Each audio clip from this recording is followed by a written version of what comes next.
नमस्कार, स्वदेश न्यूज देख रहे हैं आप और चर्चा इस पर की सर्जरी पर सस्पेंस लगातार बरकरार है। जी हां, यूपी की हम बात कर रहे हैं। यूपी में मंत्रिमंडल विस्तार को लेकर जो अटकलें लगाई जा रही है उस पर सस्पेंस लगातार बरकरार है। आज बीएल संतोष जो संगठन महामंत्री हैं उन्होंने बैठक की तमाम जिला महामंत्रियों के साथ, लेकिन कल यानी कि मंगलवार को दोनों ही डिप्टी सीएम के साथ बीएल संतोष बैठक करेंगे, तमाम विधायकों के साथ, मंत्रियों के साथ अलग अलग बैठक करेंगे और ये सस्पेंस लगातार बरकरार है। उत्तर प्रदेश में बीते करीब एक सप्ताह से मंत्रिमंडल में फेरबदल को लेकर सियासी तूफान उठा हुआ है। पहले दिल्ली में बैठक और अब संगठन नेताओं का यूपी बैठक लेना। अब 2022 के शुरुआती महीनों में जिन 5 राज्यों में विधानसभा चुनाव होने हैं उसमें यूपी को लेकर बीजेपी की टॉप लीडरशिप सबसे ज्यादा फिक्रमंद है। उसकी यह फिक्र हाल ही के कुछ महीनों के दरमियान ज्यादा बढ़ी है। पिछले दिनों में दिल्ली में संघ और बीजेपी के बड़े नेताओं के बीच एक बैठक भी हुई जिसमें आगामी विधानसभा चुनाव के साथ ही कई बड़े मुद्दों पर चर्चा हुई, जिसके बाद ही उत्तर प्रदेश में योगी सरकार मंत्रिमंडल को लेकर बड़ी सर्जरी की अटकलें लगाई जा रही है। सरकार में बहुत सारे बदलाव भी पाइपलाइन में बताए जा रहे हैं। अगर राजनीतिक गलियारों में दिनों यूपी को लेकर जो किस्से सुनाए जा रहे हैं, अगर उन पर कान दिए जाए तो ऐसा लगता है कि वहां बड़ी सर्जरी होने वाली है, लेकिन आधिकारिक तौर पर अभी उनकी पुष्टि नहीं हो पा रही है। सस्पेंस लगातार बरकरार है। अब बदलाव को देखते हुए घबराहट तो राज्य बीजेपी के बड़े नेताओं तक में है कि वे दिल्ली की हर आहट पर चौंक जाते हैं। कुछ नेताओं ने तो अपनी सक्रियता भी बढ़ा दी है ताकि आने वाले किसी तूफान से खुद को सुरक्षित रखा जा सके। ऐसे में सवाल यही कि क्या उत्तर प्रदेश में बीजेपी डैमेज कंट्रोल की कयावत में है? अगले विधानसभा चुनाव से पहले क्या फिर जातीय समीकरणों की चिंता भाजपा को सताने लगी है? क्या सीएम पद को लेकर एक बार फिर एक अनार 100 बीमार जैसी स्थिति बनती नजर आएगी? सवाल यही कि अब क्या ऐसे में बीजेपी को उत्तर प्रदेश में पार पानी कितना आसान होगा? इसी मुद्दे पर करेंगे चर्चा, लेकिन आपको बता दें कि बरकरार सस्पेंस जो है वो लगातार बरकरार है। योगी कैबिनेट में सर्जरी पर सस्पेंस जो बना हुआ है वो आज भी बरकरार है। कल फिर बैठक होगी, लेकिन बात करें कुछ मुद्दों पर, यानी कि चिंता आखिर क्यों है और इन्हीं महीनों के दरमियान ये चिंता बढ़ी है। त्रिस्तरीय पंचायत चुनाव के परिणाम से लगे दाग को बीजेपी किसी भी हालत में छुड़ाना चाह रही है। इसके लिए बीजेपी को चिंता भी उतनी है, लेकिन चिंता की वजह क्या है वो हम आपको बता देते हैं। पहली लहर में यूपी में जितना सब कुछ व्यवस्थित था, दूसरी लहर में वह उतना ही अव्यवस्थित दिखा। यह संयोग कहा जा सकता है कि कोरोना से डराने वाली ज्यादातर खबरें यूपी से ही निकली, तो ये एक बड़ी चिंता है। दूसरी चिंता की यदि बात करें तो जातीय समीकरणों पर नजर। यूपी की पॉलिटिक्स में पिछड़ा वर्ग और पिछड़ा वर्ग में भी अति पिछड़ा वर्ग बहुत निर्णायक भूमिका निभाता है। 1991 की यदि बात करें तो वहां बीजेपी पहली बार जब सत्ता में आई थी तो कल्याण सिंह को ही चेहरा बनाकर आई थी, जो कि अति पिछड़ा वर्ग से है। 2017 के चुनाव में बीजेपी ने अति पिछड़ा वर्गों को ही गोलबंद करने के लिए सांसद केशव प्रसाद मौर्य को प्रदेश अध्यक्ष बनाया था। उन्हें सीएम उम्मीदवार घोषित तो नहीं किया गया, लेकिन पेश उसी तरह किया गया, तो ये एक बड़ा कारण है। वहीं बात करें सीएम का चेहरा, तो सीएम का चेहरा हो या नहीं ये भी एक बड़ा सवाल है। जैसे कि आसाम में नीति अपनाई गई, सीएम पद होने के बावजूद भी उम्मीदवार की घोषणा नहीं की गई, तो ये एक बड़ा कारण माना जा रहा है कि उत्तर प्रदेश में सीएम पद के लिए कोई नाम घोषित ही ना हो, क्योंकि हमने अभी आपको बताया जातीय समीकरण, यानी कि पिछड़ा वर्ग और अन्य पिछड़ा वर्ग वहां एक बड़ा प्रभाव डालता है। एक और वजह है कि विपक्ष लगातार वहां सतर्क हो गया है, यानी कि विपक्ष मुखर हो गया है। बीजेपी की लीडरशिप का यह अनुभव है कि जिन राज्यों में क्षेत्रीय दल होते हैं वहां बीजेपी की लड़ाई कांग्रेस प्रभावी वाले राज्यों के मुकाबले ज्यादा कठिन हो जाती है। यूपी में तो बीजेपी के मुकाबले क्षेत्रीय दलों का ही दबदबा है। बीजेपी की लीडरशिप को यह भी उम्मीद नहीं थी कि चुनाव तक राज्य में विपक्ष इतना ज्यादा मुखर हो जाएगा। अब देख रहे हैं, अभी अटकलें लगाई जा रही है कि सपा और कांग्रेस का गठबंधन हो सकता है। वहीं एक और बात यह भी है कि दिल्ली तक इसका असर देखने को मिलेगा, क्योंकि लोकसभा चुनाव की यदि बात करें तो यूपी से 80 सीटें लोकसभा में आती है। यहाँ की पॉलिटिक्स का सीधा असर केंद्र की राजनीति पर पड़ता है। जी हाँ, 80 सीट जो लोकसभा में आती है 2014 और उसके बाद 2019 के आम चुनाव में बीजेपी को रिकॉर्ड 300 प्लस सीटें मिली, उसमें यूपी का बहुत बड़ा योगदान है। 2014 के चुनाव में बीजेपी को यहां से 80 में से 73 और 2019 में 64 सीट मिली थी। जी हां, 64 सीट 2019 में तो एक बड़ा असर है जो केंद्र पर डालता है। 2022 में जब यूपी में चुनाव होंगे तो उसके महज 2 साल बाद लोकसभा के चुनाव प्रस्तावित हैं। तो ऐसे में ये जो असर है यूपी का वो दिल्ली में भी देखने को मिल सकता है। और एक और कि पार पाना कितना आसान है। इतनी सारी चिंताएं हैं, विपक्ष का मुखर होना या फिर दूसरी लहर के बाद छवि खराब हो जाना, और उसके बाद गृह मंत्री अमित शाह यूपी को लेकर सक्रिय होने वाले हैं, ये भी अटकलें लगाई जा रही है। तो हमने तमाम तरह के अटकलें आपको बताई कि आखिर लगातार ये अटकलें लगाई जा रही है कि मंत्रिमंडल विस्तार हो सकता है, और आखिर क्या सक्रिय हो गई है 2022 को लेकर। इस तमाम मुद्दे पर हम चर्चा करेंगे, लेकिन कुछ मेहमान हमारे साथ मौजूद हैं, उनसे एक बार आपका परिचय करवा देते हैं। हमारे साथ बीजेपी विधायक नरेंद्र सिंह जी जुड़ चुके हैं, कांग्रेस से पक्ष रखने के लिए हमारे साथ मथुरा दत्त जोशी जी जुड़ चुके हैं, और मोहम्मद अब्बास सपा नेता है, पूर्व मंत्री है, जुड़ चुके हैं। आप तीनों का बहुत बहुत स्वागत है। लेकिन सबसे पहले सवाल मेरा नरेंद्र जी से है। नरेंद्र जी, जो अटकलें लगाई जा रही है, सर्जरी पर सस्पेंस लगातार बरकरार है, ऐसे में बीएल संतोष वहां पहुंचे थे, आज भी मीटिंग उन्होंने ली, कल भी डिप्टी सीएम के साथ मीटिंग होगी, क्या कुछ माना जाए?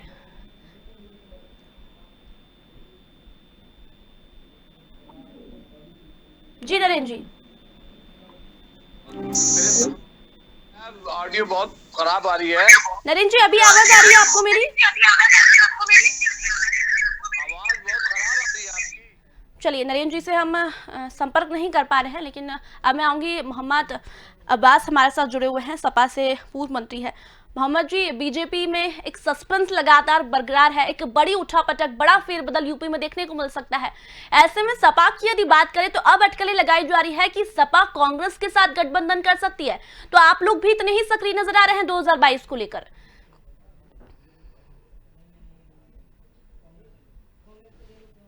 मोहम्मद जी, चलिए, मोहम्मद जी तक हमारी आवाज शायद नहीं पहुंच पा रही, उनसे भी हमारा संपर्क टूट गया है। हमारे साथ मथुरा दत्त जोशी जी जुड़े हुए हैं। मथुरा जी, आपसे भी मैं वही सवाल करूंगी कि बीजेपी अब एक्शन मोड में भी कहें तो हम नजर आ रही है, सस्पेंस लगातार बरकरार है, मंत्रिमंडल विस्तार को लेकर आज भी मीटिंग हुई, कल भी मीटिंग हुई, क्या समझे, ये एक चिंता है 2022 को लेकर?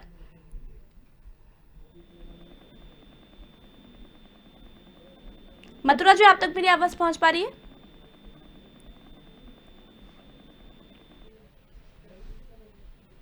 तो चलिए, शायद तीनों से ही हमारा संपर्क नहीं हो पा रहा है, हम फिर से उन्हें जोड़ने की कोशिश करेंगे। लेकिन आपको हमने अभी बताया कि आखिर चिंता की वजह क्या है। जाति समीकरण पर नजर है। बात करें तो ये जो यूपी का चुनाव है वो दिल्ली पर भी असर कर सकता है। बात करें तो गृह मंत्री अमित शाह भी एक बड़ा चेहरा यूपी के लिए हो सकते हैं, सक्रियता वे दिखा सकते हैं। वहीं हमने बात की सीएम पद की, कि सीएम पद का चेहरा होगा या फिर नहीं। क्या असम वाली नीति बीजेपी अपनाएगी, क्योंकि असम में सीएम होने के बावजूद भी उन्हें उनका नाम घोषित नहीं किया गया, और उसके बाद उन्हें हटाकर दूसरे को सीएम पद पर मुहर लगाई। और बात करें यूपी की, तो यूपी में भी ऐसी तमाम अटकलें हैं कि मंत्रिमंडल में एक बड़ा फेरबदल हो सकता है, नए नामों को मौका दिया जा सकता है।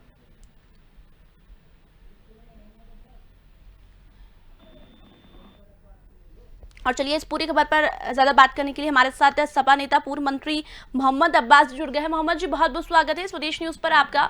यूपी की हम बात कर रहे हैं, यूपी में एक बड़ा फेरबदल बीजेपी में देखने को मिल सकता है, क्या समझे, ये बड़ी चिंता है 2022 को लेकर बीजेपी की? देखिए, उत्तर प्रदेश में 4 साल जंगल राज रहा, ठोका नीति ने पूरे प्रदेश में त्राहिमाम मचा दिया। उसके ऊपर कोरोना महामारी में जो लूटमार हुई है, केंद्र सरकार और प्रदेश सरकार ने जिस तरह से त्राहिमाम करा है, लंबी शमशानों में लंबी लंबी लाइनें लग गई। माँ गंगा के बेटे ने गंगा मैया को काशी से पुकारा था, लेकिन गंगा मैया में हजारों लाशें तैरती हुई नजर आ रही। अभी थोड़ा जल स्तर बढ़ा था तो जो तबाह दी गई वो भी तैरती हुई नजर आ रही है। 4 साल प्रदेश के इतिहास में सबसे रद्दी मुख्यमंत्री रहे हैं माननीय योगी आदित्यनाथ जी। तो ये तो है कि उन्हें पता है कि योगी जा रहे हैं और अखिलेश यादव जी आ रहे हैं। बहुत मजबूती से अखिलेश यादव जी के नेतृत्व में 2022 की सरकार बनेगी। ये इसी चेहरे को रखने या किसी भी चेहरे को रखने कुछ हल होने वाला नहीं है। अखिलेश यादव जी 2022 में सरकार बनाएंगे और तमाम जो जनता को 4-5 साल इन्होंने लगातार लूट खसोट की है, कालाबाजारी की है, जिस तरह से कोरोना काल में भी अवसाद में अवसर तलाशे गए, जिस तरह से पीपी किट का घोटाला हुआ, जिस तरह से ऑक्सीजन के सिलेंडर ये भारतीय जनता पार्टी के नेता ब्लैक करते रहे। और हद तो तब हो गई बागपत बड़ौत में भारतीय जनता पार्टी के समर्थक कफन चोरी करते हुए पकड़े गए और भाजपा के जिलाध्यक्ष ने लिखा कि हमारे वोटर हैं, हमारे समर्थक हैं, पुलिस गलत कर रही है, इन्हें छोड़ा जाए। तो कफन चोरों की पार्टी, कोरोना घोटालेबाजों की पार्टी, ये सब जाना तय है। जनता ने मन बना लिया है, किसान नौजवान ने, और सब ने इन्हें संकट के टाइम देख लिया। इन्होंने सिर्फ लूटमार की है, जनता का शोषण किया है। किसान, मजदूर, बेरोजगार, नौजवान सब इकट्ठा होगा और पूर्ण बहुमत की सरकार 2022 में बनेगी। ये योगी जी के चेहरे को रख ले, खुद मोदी जी उतर जाए, किसी भी के चेहरे को ले आए। जो चेहरा शानदार अखिलेश यादव जी का है, उस चेहरे के चक्कर में वास्तव में कोई चेहरा नहीं है। लेकिन मोहम्मद जी, आपको किस आधार पर लगता है कि अखिलेश यादव फिर से मुख्यमंत्री बनेंगे? चलिए, मैं आपके पास आऊंगी, तमाम सवालों के जवाब आपसे भी लूंगी, लेकिन हमारे साथ नरेंद्र सिंह जी बीजेपी विधायक जुड़ गए हैं और कांग्रेस से पक्ष रखने के लिए मथुरा दत्त जोशी जी जुड़े हुए हैं। आप दोनों का बहुत बहुत स्वागत है। नरेंद्र जी, अभी मैंने मोहम्मद अब्बास से पूछा कि क्या लगता है योगी सरकार की वापसी, तो उनका कहना है घोटालेबाज पार्टी, कफन चोरी पार्टी, जंगल राज चल रहा है 4 सालों से, और उन्होंने ये दावा कर दिया है कि अखिलेश यादव की एंट्री हो रही है 2022 में। रोटी चोर वाले अगर कफन चोरी की बात करते हैं तो कहाँ तक बात उनकी सुनी जाएगी? और जहाँ तक सरकार की बात है तो ये तो दिन में सपना देखने की बात कर रहे हैं कि अखिलेश यादव दोबारा आ रहे हैं। अखिलेश यादव बहुत दूर हैं, किसी पार्टी का कोई नहीं है। स्पष्ट बहुमत माननीय योगी जी को मिलने वाला है। जैसा पिछली बार था वैसे ही इस बार भी पूरी तरह से पूर्ण बहुमत से सरकार बनने वाली है, और वो बनेगी केवल सरकार के काम से। पूरे प्रदेश में देख लीजिए आप, पूरे प्रदेश में कोरोना को कम करने के लिए, कोरोना को खत्म करने के लिए पूरा प्रयास, पूरी मेहनत, पूरी पार्टी और पूरी सरकार लगी। आज स्थिति ये है कि पूरी तरह से कंट्रोल में है। नरेंद्र जी, लेकिन इतनी बैठकें हो रही है लगातार, दिल्ली तक बात चली गई है, अटकलें लगाई जा रही है कि बड़ा फेरबदल देखने को मिल सकता है, नए नामों को एंट्री मिल सकती है, तो कहीं ना कहीं चिंता तो दिख रही है। ऐसा है कुछ तो कोरोना में चले गए हैं मंत्री हमारे, कुछ खाली हो गई थी सीटें, उनको भरने के लिए मंथन तो करना पड़ेगा पार्टी को, और उसी लिए मंथन हो रहा है किसको कहाँ बैठाना है, किसको जो खाली हुए हैं उनको सीटें भरनी है। तो ये मंथन पार्टी करती रही है और वही उसी क्रम में ये मंथन हो रहा है। जी, चलिए, मथुरा दत्त जी हमारे साथ लगातार जुड़े हुए हैं कांग्रेस से पक्ष रखने के लिए। मथुरा जी, ये अटकलें लगाई जा रही है कि गठबंधन की सरकार की तैयारी है यूपी में, सपा के साथ गठबंधन कर सकती है कांग्रेस, लेकिन सवाल ये कि कांग्रेस का कोई आधार क्यों नहीं बचा है? कांग्रेस हमेशा मैदान में उतरती है तो अकेली क्यों नहीं उतरती है? महाराष्ट्र की भी हमने बात की तो वहां भी गठबंधन की सरकार है। देखिए, राजनीति में हर समझौते के लिए दरवाजे खुले रहते हैं, और राजनीति में कभी भी कुछ भी हो सकता है, किसी से समझौता भी हो सकता है, अकेले भी लड़ सकते हैं। जैसी परिस्थिति बनेगी उस हिसाब से काम होगा और उसी हिसाब से आगे के चुनाव को भी लड़ा जाएगा। और कांग्रेस पार्टी, जहां तक आपकी बात है कि कमजोर है, कहीं कमजोर नहीं है, अपने दम पर भी चुनाव लड़ सकती है। और अगर ऐसा कोई वातावरण बना, ऐसा माहौल बना, तो निश्चित रूप से समझौता भी हो सकता है। और संभावनाओं का खेल है राजनीति, कुछ भी संभावनाएं बन सकती हैं, और जो जिस हिसाब का माहौल बनेगा भारतीय जनता पार्टी को हराने के लिए, उस तरह से काम किया जाएगा, उस तरह से रणनीति तय की जाएगी। अभी निश्चित रूप से भारतीय जनता पार्टी के सम्मानित प्रवक्ता बोल रहे थे कि 2/3 बहुमत से जीतेंगे तो पुनः सरकार बनेगी। ठीक है, उनका कहना, वो अपनी पार्टी का पक्ष रखेंगे, अच्छी बात है कहना, लेकिन अभी भारतीय जनता पार्टी ने पश्चिमी बंगाल का नतीजा भी देखा है। इस तरीके से पूरी पार्टी, पूरी सरकार, प्रधानमंत्री से लेकर सारे कैबिनेट मंत्री, 6-6, 7-7 मुख्यमंत्री वहां पर काम कर रहे थे, और क्या हश्र भारतीय जनता पार्टी का हुआ, ये आपके सामने है। और जहां तक उत्तर प्रदेश का सवाल है, तो निश्चित रूप से उत्तर प्रदेश में जिस तरीके से 5 साल में काम हुआ है, जनता को प्रताड़ित करने का, जनता को ठगने का, जनता को छलने का काम हुआ है। मथुरा जी, उसके पहले कुछ नहीं हुआ, उसके पहले कुछ नहीं हुआ। मैंने मोहम्मद जी से बात की, उनका भी यही कहना है 4 साल के पहले कुछ नहीं हुआ। नहीं हुआ है उत्तर प्रदेश में। क्या तो देखिए, जो आप लेके 1989 से लेकर उत्तर प्रदेश में जो स्थिति बनी हुई है, जैसे कभी भारतीय जनता पार्टी की सरकार रहती है, कभी सपा की रहती है, कभी बसपा की सरकार रहती है, कभी किसी से गठबंधन होता है, कभी किसी से गठबंधन होता है, लेकिन उत्तर प्रदेश की जो स्थिति है, चाहे शिक्षा के क्षेत्र में लगा लीजिए आप, चाहे आर्थिक स्थिति लगा लीजिए, चाहे चिकित्सा के क्षेत्र में लगा लीजिए, उत्तर प्रदेश की स्थिति बहुत अच्छी नहीं है।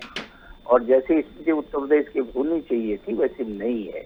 आज देखिए, सौभाग्य से प्रधानमंत्री जी उत्तर प्रदेश से हैं, लेकिन जो स्थिति कोरोना काल में रही है, जिस तरीके से लाशें तैरती हुई माँ गंगा के किनारे लगी हैं, ये सब आपके सामने है। लेकिन बीजेपी का कहना है कि ये तस्वीर कोरोना काल के पहले की 2018 की, और विपक्ष इसे दूसरे नजरिए से पेश कर रहा है, इसे कोरोना से जोड़ रहा है।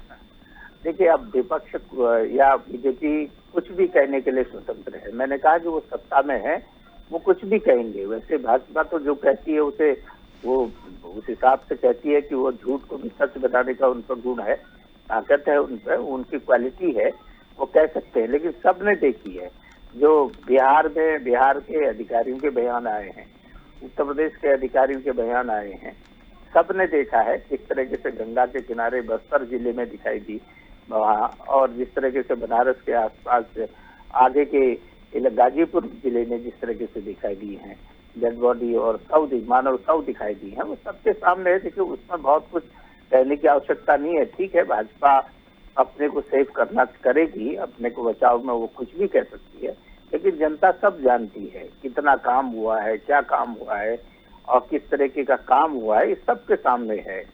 और भारतीय जनता पार्टी किसी भी हालत में, मुझे लगता नहीं कि 2022 में सत्ता में आ सकती है, बिल्कुल नहीं आएगी। देखिएगा आप, ये मैं अपने अनुभव के आधार पर भी कह रहा हूँ, राजनीतिक जो स्थिति बन रही है उसके आधार पर भी कह रहा हूँ। मोहम्मद जी हमारे साथ लगातार जुड़े हुए हैं। मोहम्मद जी, आपसे एक सवाल करूंगी। माना कि पंचायत चुनाव में जीत मिली है, लेकिन इतनी पुरानी पार्टी है, यूपी में राज रहा है, उसके बावजूद भी पिछले चुनाव में आपको हार मिली। अब क्यों लगता है आपको कि 2022 में सपा की वापसी होगी? मुझे ये बताइए, 2017 से पहले भारतीय जनता पार्टी कितनी सीटें थी? हमसे भी कम थी ना। मुझे हाँ ना में जवाब दीजिए मैडम। बिल्कुल बिल्कुल कहिए। ये जवाब मैं नहीं दूंगी। नरेंद्र जी बैठे हुए हैं। आपने कहा कि 2022 में अखिलेश यादव मुख्यमंत्री बन रहे हैं, तो मैं आपसे ये पूछ रही हूँ कि किस आधार पर बन रहे हैं? आपने कमियां तो बता दी कि मुख्यमंत्री योगी में इतनी कमी है, बीजेपी में इतनी कमी है, तो सपा में ऐसी कौन सी बात है कि फिर से सत्ता वापसी के लिए तैयार है? देखिए, सपा में हर वो बात है जो एक जिम्मेदार पार्टी होनी चाहिए। हमारे राष्ट्रीय अध्यक्ष अखिलेश यादव जी ने नौजवानों का, छात्रों का, किसानों का, सबका ख्याल रखा, और कोई वर्ग ऐसा नहीं है जिसके लिए समाजवादी पार्टी ने नहीं किया। देश के भविष्य को बनाने की, डिजिटल करने के लिए 17 लाख से ज्यादा लैपटॉप बांटे। तो फिर मुकाबला कैसे हार गई मोहम्मद जी? मुकाबला फिर कैसे हार गई? जैसा कारनामा, मैडम सुन तो लीजिए, लखनऊ एक्सप्रेस से जैसा कारनामा किया, आप जंगी जहाज के तौर पर अखिलेश जी के रोड पर उतर रहे हैं ना। लखनऊ को मेट्रो दी, एम्बुलेंस दी। आज कोई एम्बुलेंस दी होगी सरकार ने? खिसक कर कुत्ते सोच रहे हैं, खा रहे हैं लाशों को। क्या किया इन्होंने? देश की जनता को मार डाला, जनता को नोटबंदी की लाइन में लगा, जनता को फला की लाइन में लगा। आखिर में गरीबों पे एक सांस लगी थी, वो सांस तक तो दी नहीं, सांसें छीन ली। ऐसे तड़प पे मरे हैं लोग। दिलों से निकलती है, आग खाली नहीं जाएगी। बंगाल तो झांकी था, अभी बहुत कुछ बाकी है। उत्तर प्रदेश में खेला होगा खेला, और एक तरफ भारतीय जनता पार्टी और एक तरफ अखिलेश यादव होंगे। जो अन्य पार्टी है जो इस गठबंधन में रहेंगी वो पार लेंगी, वरना जो बंगाल का असर है, बंगाल और अवध, ये पुराना ऐतिहासिक रहा। जो अवध वर्तमान में उत्तर प्रदेश है, ये फिर से इतिहास दोहराएगा। अखिलेश यादव जी के नेतृत्व में शानदार विजय प्राप्त की जाएगी, और गरीब, मजदूर, किसानों की, नौजवानों की सरकार आएगी, जिससे उम्मीदें हैं। आज नौजवान बेरोजगार है, गोमती में कूद कर जान दे रहा है, सिसक रहे हैं, मर रहे हैं, घोटाले पे घोटाले हो रहा है। नरेंद्र भाई ने कहा चोटी चोर, अरे हम ढूंढेंगे, जितनी चिलम है सब ढूंढ के निकालेगा, फिक्र न करो। चलिए आपके तमाम सवालों के जवाब लेते हैं। नरेंद्र जी हमारे साथ लगातार जुड़े हुए हैं। नरेंद्र जी, जवाब दीजिए आप भी इनके सवालों का। इनका कहना है कि सपा एक जिम्मेदार पार्टी, और आज यूपी का हाल देखिए, जो नौजवान है वो बेरोजगार हुए बैठे हुए हैं, गंगा में लाशें तैर रही है, लेकिन उन्होंने ये भी दावा कर दिया फिर से कि अखिलेश यादव मुख्यमंत्री बने हैं। आप जवाब दीजिए। हेलो जी नरेंद्र जी, कहिए। जी, असल में बंगाल की बात तो वो कर रहे हैं जिसमें जिनका खाता नहीं खोला भगवान बंगाल में, और ये दोबारा आने के सपने देख रहे हैं। और इन्होंने कहा कि नरेंद्र जी कह रहे हैं टोटी चोर, आपने जो कफन चोर कहा है तब हम टोटी चोर कहा है। हमने आपका जवाब दिया है, हमने अपनी तरफ से कुछ नहीं कहा। आपने कफन चोर की बात की है तब हमने टोटी चोर की बात की है कि टोटी चोर कफन की बात करते हैं। और जहां तक दोबारा आने की बात है, इन्होंने देख लिया है महागठबंधन करके, अभी भी इनका चल रहा है कांग्रेस और सपा, लेकिन महागठबंधन करके देख लिया है लोकसभा में।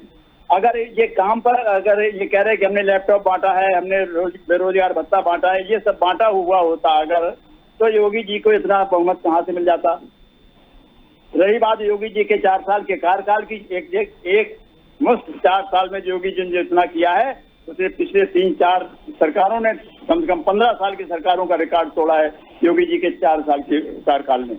फिर और इसलिए जनता, पूरे प्रदेश की जनता ये आज कोरोना काल में ये स्वीकार कर रही है कि योगी जी और मोदी ना होते तो देश की स्थिति बहुत खराब होती कोरोना में।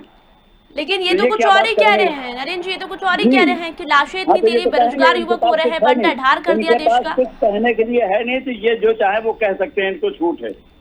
कुछ कहने के लिए इनके पास बचा नहीं है, इसलिए तो कह सकते हैं इनको छूट है। चलिए, मथुरा जी हमारे साथ लगातार जुड़े हुए। मथुरा जी, आपने कहा कि पश्चिम बंगाल में खूब इन्होंने दीदी ओ दीदी किया या फिर सत्ता वापसी की तैयारी की उन्होंने कि सत्ता में आना है, लेकिन वहां नहीं आ पाए। आपकी यदि बात करें तो कांग्रेस ने भी खूब ममता दीदी का साथ दिया है, लेकिन अभी हमने देखा कि ममता बनर्जी ने बिल्कुल विचार ही खत्म कर दिए कांग्रेस के पश्चिम बंगाल से। ऐसे में अब अटकलें लगाई जा रही है कि सपा के साथ गठबंधन। नहीं, देखिए मैंने कहा ना, राजनीति संभावनाओं का खेल है, कभी भी किसी से भी गठबंधन हो सकता है, किसी से भी समझौता हो सकता है, इसमें कोई। लेकिन मथुरा जी, सवाल मेरा ये है कि बीजेपी को हराने के लिए आप ये नहीं देख रहे कि कांग्रेस का धीरे धीरे अस्तित्व खत्म होता जा रहा है। इतनी साल पुरानी पार्टी है जिसने कई सालों तक राज किया है, और आज धीरे धीरे सभी जगह से अस्तित्व खत्म हो रहा है कांग्रेस का, सिर्फ बीजेपी को हराने के कारण। देखिए, मैं आपका आभार व्यक्त करता हूँ कि आप कांग्रेस के प्रति चिंतित हैं। कांग्रेस पार्टी न कभी खत्म हुई है, न कभी खत्म होगी। और अगर राजनीतिक विकल्प कोई भी बनेगी, कोई पार्टी बनेगी भारतीय जनता पार्टी का, निश्चित रूप से कांग्रेस पार्टी बनेगी। आप अभी उत्तर प्रदेश में देखिएगा, कांग्रेस अकेले लड़ेगी तब दमदार वापसी करेगी, अगर कहीं भी गठबंधन में लड़ेगी तब भी कांग्रेस की महत्वपूर्ण भूमिका रहेगी सरकार में। बंगाल में भी यही कहा था मथुरा जी, असम में भी यही कहा था। हमने बंगाल में कहीं कुछ नहीं कहा, हमने कहीं नहीं कहा। हमारा ये कहा गया था कि रणनीति कांग्रेस की अलग है, कांग्रेस अपनी रणनीति बना रही है, आप लोग देखिएगा। फिर असम में भी यही कहा गया। बिल्कुल थी, हमारी रणनीति अलग थी। हमने हमारा कम्युनिस्टों से समझौता था और हमने बिल्कुल अलग रणनीति से चुनाव लड़ा था। हम उत्तर प्रदेश में भी इस हिसाब से चुनाव लड़ेंगे।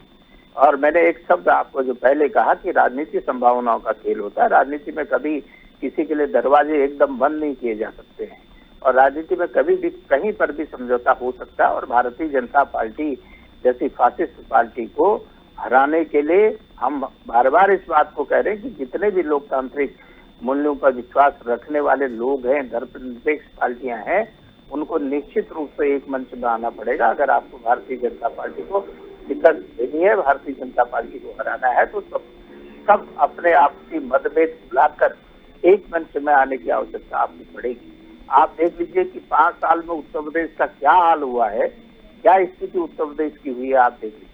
मैंने आपको विगत का भी जवाब दिया, जब जब भारतीय जनता पार्टी सत्ता में आती है तब देखिए क्या स्थिति वहाँ की रहती है। ये सब हमसे ज्यादा आप लोग जानते हैं, हमने क्या कहना है सबके सामने है।